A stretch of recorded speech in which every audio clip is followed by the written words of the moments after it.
as contratações do volante Jorginho, do Arsenal e do zagueiro Danilo, da Juventus Cita. Esses dois nomes são tratados internamente como jogadores de alto nível. A dupla também desperta o interesse por custar pouco aos cofres do rubro-negro. Conforme a apuração da reportagem do Coluna do Fla, o departamento de futebol do Flamengo está empolgado com a possibilidade de reforçar o elenco com Jorginho e Danilo, sem precisar escancarar os cofres. Isso porque os dois jogadores têm contrato com os respectivos clubes até junho deste ano. Sendo assim, o mais querido não precisa negociar diretamente com as equipes. Olho na janela de transferência mesmo que não precise conversar com Arsenal ou Juventus. O Flamengo depende que Jorginho e Danilo convençam as equipes a rescindir os contratos ainda nesta janela.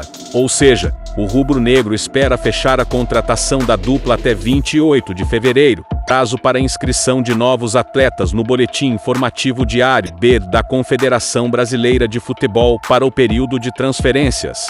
Caso não consiga a liberação até 28 de fevereiro, o Flamengo fica sem Jorginho e Danilo no primeiro semestre. No entanto, o rubro-negro tem a janela extra para clubes que disputarão o Super Mundial de Clubes. Desse modo, o mais querido pode regularizar novos jogadores entre 2 e 10 de junho.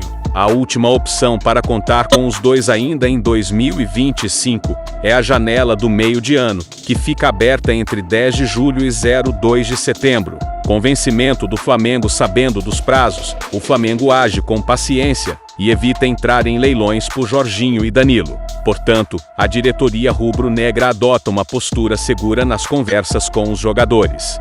O Mengo apresentou o projeto para o volante do Arsenal e para o zagueiro da Juventus, sob a tentativa de fazer os dois convencerem os respectivos clubes a encerrar o contrato até 28 de fevereiro. O CSKA Moscou russo está disposto a fazer uma terceira proposta para contratar o meia-atacante Lohan, do Flamengo. Em meio ao interesse do clube russo, a diretoria do rubro-negro está disposta a negociar o jogador e definiu o valor para abrir negociação. 60 milhões de reais por 70% dos direitos econômicos do atleta. Empresários de Lohan e dirigentes do CSKA negociam há semanas formas que o clube russo possa convencer o Flamengo a abrir negociação.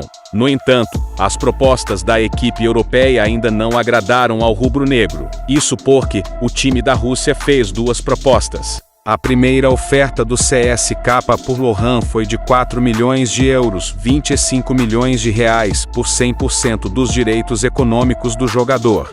Dono de 70%, Madureira tem 30%. O Flamengo ficaria com apenas 2,8 milhões de euros, 17,4 milhões de reais. Entretanto, o rubro-negro recusou. Portanto, os usos aumentaram a proposta para 5 milhões de euros, 31 milhões de reais pelos mesmos 100%. Porém, o mais querido voltou a dizer não. Insistência do CSKA depois de ouvir duas recusas do Flamengo.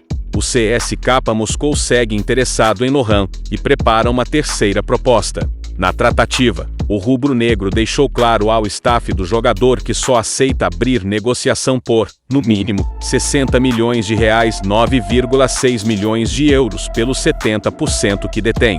Informação do jornalista Vene Casagrande. Enquanto o CSKA não chega ao valor pedido pelo Flamengo, Lohan segue com o elenco alternativo do rubro-negro no início de campeonato carioca. O meia-atacante de 19 anos se prepara para a terceira rodada da competição contra o Nova Iguaçu, às 19 horas, horário de Brasília, neste domingo 19, em São Luís, capital do Maranhão. O jovem jogador atrai o interesse de clubes do exterior, entre eles o CSKA Moscou, da Rússia. O clube russo já iniciou conversas com o Flamengo para adquirir o jogador de forma definitiva.